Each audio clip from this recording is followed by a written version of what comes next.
Hello friends, मेरा नाम है गणेश और आज मैं आपको बताऊंगा कि आप किस तरह स्टडी में एक एवरेज से टॉप स्टूडेंट बन सकते हैं। इस वीडियो में मैं आपको टोटल 6 पॉइंट्स बताऊंगा। तो चलिए शुरू करते हैं। Number 1, know your syllabus.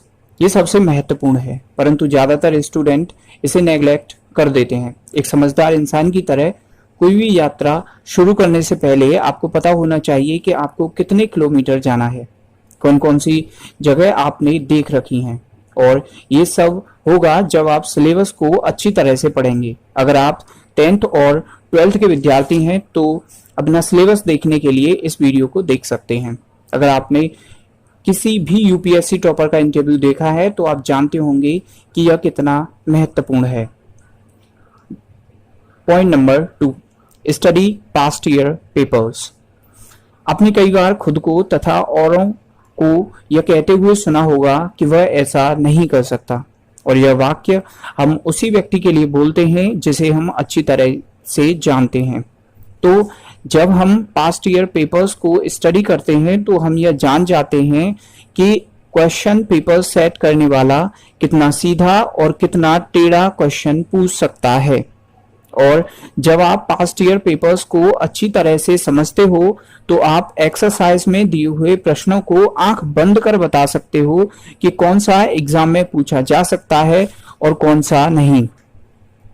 और जब आप पास्ट ईयर्स पेपर को खरीदने जाएं तो साथ में मॉडल पेपर्स भी खरीद लें। मॉडल पेपर्स क्यों? क्योंकि मॉडल पेपर्स के क्वेश्चंस को एग्जाम के क्वेश्चंस से एक लेवल ऊपर रखा जाता है।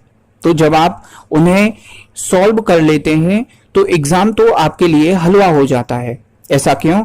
क्योंकि अगर कोई व्यक्ति उसेन बोल्ट के साथ दौड़ चुका हो, अगर वह स्टेट चैंपियनशिप में दौड़े तो उसका कौन सा नंबर आएगा? Point number 3, choose your books. आपने लाखों बार सुना होगा कि 10 बुक्स को एक बार पढ़ने से बेहतर है कि एक बुक को 10 बार पढ़ा जाए। परंतु प्रॉब्लम यह है कि जब हम बुक स्टोर पर किताब खरीदने जाते हैं तो इसे भूल जाते हैं। आपके घर में आज भी ऐसी कई किताबें होंगी जो आपने ली तो पढ़ने के लिए थी, परंतु आज तक आपने उनको 5 पेज से ज्यादा नहीं पढ़ा। इसे पता चलता है कि किताबें खरीदना ज्यादा आसान होता है बजाय पढ़ने के। अब सिलेबस की किताबों के साथ एक दिक्कत ये भी होती है कि 1 साल बाद आपके लिए उनका कोई यूज नहीं रहता। तो किसी भी सब्जेक्ट की सिर्फ एक किताब खरीदें जो बेस्ट हो। जैसे मैथ के लिए हरस्वरूप शर्मा, ये ऐसी किताब है कि मैथ में इसके अलावा आपको किसी और किताब की तरफ देखने की जरूरत भी नहीं है। आपके कौन से सब्जेक्ट के लिए कौन सी किताब बेस्ट है, इसके लिए आप अपने टीचर की मदद ले सकते हैं।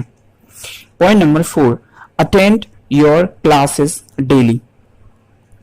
बहुत से स्टूडेंट कोचिंग के चक्कर में स्कूल जाना छोड़ देते हैं, और जाते भी हैं तो अपने पूरे समय को ऐसे ही बर्बाद कर देते हैं। उनके लिए स्कूल या कॉलेज में पढ़ाई करना तो जैसे जुर्म होता है। आपको एक बात समझनी चाहिए कि जो टीचर आपको पढ़ाते हैं वो आपकी क्लास से पहले 20वीं क्लास को पढ़ा चुके हैं, यानी कि जो किताब आप पढ़ रहे हैं उसे वो पिछले 20 साल से पढ़ रहे हैं। तो पढ़ाते वक्त उनके मुंह से निकला एक एक शब्द मोस्ट इंपोर्टेंट होता है, इसलिए आपको डेली क्लासेस अटेंड करनी चाहिए। Point number 5, study daily. देखिए, एग्जाम के समय तो हर कोई पढ़ता है क्योंकि कोई भी फेल नहीं होना चाहता, लेकिन एक टॉपर स्टूडेंट गर्मी की छुट्टियों से पढ़ना शुरू करता है और आखिरी एग्जाम तक पढ़ता है।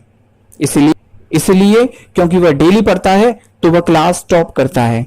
इसलिए आपको भी ऐसा नहीं करना चाहिए कि कभी तो आप पूरी रात पढ़ें और फिर अगले 7 दिन तक किताब भी नहीं खोलें।